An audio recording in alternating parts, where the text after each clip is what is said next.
इतना दिया रे। अरे मैंने तो माँ की शादी कर। अरे मेरी बेटी बाहर के डाल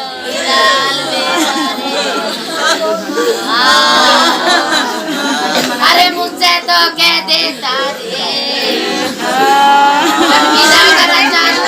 प्रदेश के जनपद मुरादाबाद के नागफनी थाना क्षेत्र के बंगला गांव की रहने वाली पूनम सैनी की शादी 6 महीने पूर्व वन्य जनपद के रहने वाले सरकारी अध्यापक नरेंद्र से हुई थी।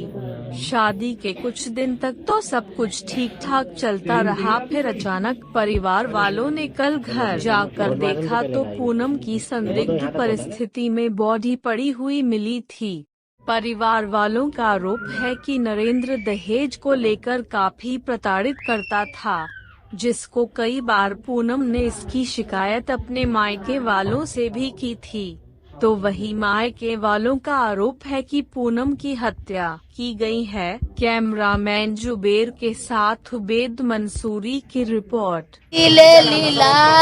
सर मेरा नाम उमेश है, मेरी बहन का नाम पूनम है। हमने अभी 6-7 महीने पहले जसपुर में शादी की थी। जो उनका हस्बैंड है वो टीचर है। हमने अपनी हैसियत के हिसाब से उसकी शादी की थी। उसकी मांग थी हमसे 6 लाख रुपये, हमसे अलग मांगे थे और नई गाड़ी मांगी थी, जिसमें हमने नवंबर में 4 लाख दे दिए थे उसे, और बाकी हम दे नहीं पाए। और वो रोज हमारी बहन को प्रताड़ित करता रहता था, आए दिन शिकायत आती थी।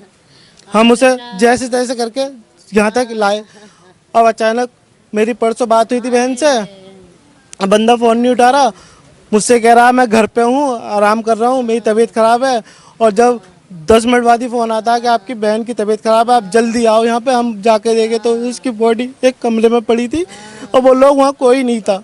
और पुलिस वालों से उन्होंने कहा कि मैं स्कूल में हूँ, और मुझसे वो व्हाट्सएप पे लिख के कह रहा है कि मैं घर पर हूँ, और पुलिस वालों से कह रहा है मैं स्कूल में हूँ। हमारा फ़ोन नहीं उठा रहा था वो। तो और उसका जो बड़ा भाई है वो पुलिस में है। सर वहाँ पे हमारे जाने से पहले सारे काम हो चुके थे, पुलिस की सेटिंग सब हो चुकी थी ना। वहाँ उस रूम में ना कोई स्टूल था जो फांसी, और ना कोई दुपट्टा ना कुछ, बस हमारी बहन एक से पड़ी थी और गले का निशान अलग बता रहा था, उसे मारा गया है। ना कि कहीं भी ऐसा कुछ नहीं लगा कि उसने फांसी उसी खाई है। और वो कह रहा है हमने दरवाज़ा तोड़ा है, कहीं भी तोड़ने का कोई निशान नहीं। सबकी वीडियो बनाई थी हमने देखा। मैं कि हमें दिखाओ कहाँ से दरवाज़ा टूटा हो, कुछ नहीं। सर वो पुलिस वाले हमसे कह रहे हैं तुम नेतागिरी दिखा रहे हो यहाँ पे। मैं कि हमारी बहन चली गई तो नेतागिरी की बात कर दिया है। सर वहाँ भी नहीं लगता वो सालों ने। फिर जैसे हमने 3 बजे तहरीर दे दी थी वहाँ पर 3 बजे से लेकर उन्होंने रात को 11 बजे हमें वो रिपोर्ट लिख के दी है सर। और हमें हमारी बहन को वो ले गए हैं हमें बिना बताए पोस्टमार्टम के लिए। और जब वहाँ तक हम जैसे भी तैसे पूछते पाछते पहुँचा, हमें पता नहीं कहाँ पे है पोस्टमार्टम ऑफिस, हम वहाँ पहुँचे तो जब तक रिपोर्ट बन चुकी थी। और डॉक्टर का कहना था कि यार तुम अब आयो, रिपोर्ट तो बन चुकी है, तुम्हें पहले आना चाहिए था। सर इसका मतलब तो समझ गए, उन्होंने पहले ही सब कुछ करवा चुके थे। पूरा प्रोटेक्शन हमें यही लग रहा है कि सर बस ये उसे मारा गया है पूरी प्लानिंग के साथ। उस बंदे ने अपना स्विच ऑफ कर रखा है, जिससे कि उसकी कॉल मतलब लोकेशन भी नहीं मिला है। और मुझसे वो अलग कह रहा है, पुलिस से कुछ और कह रहा है।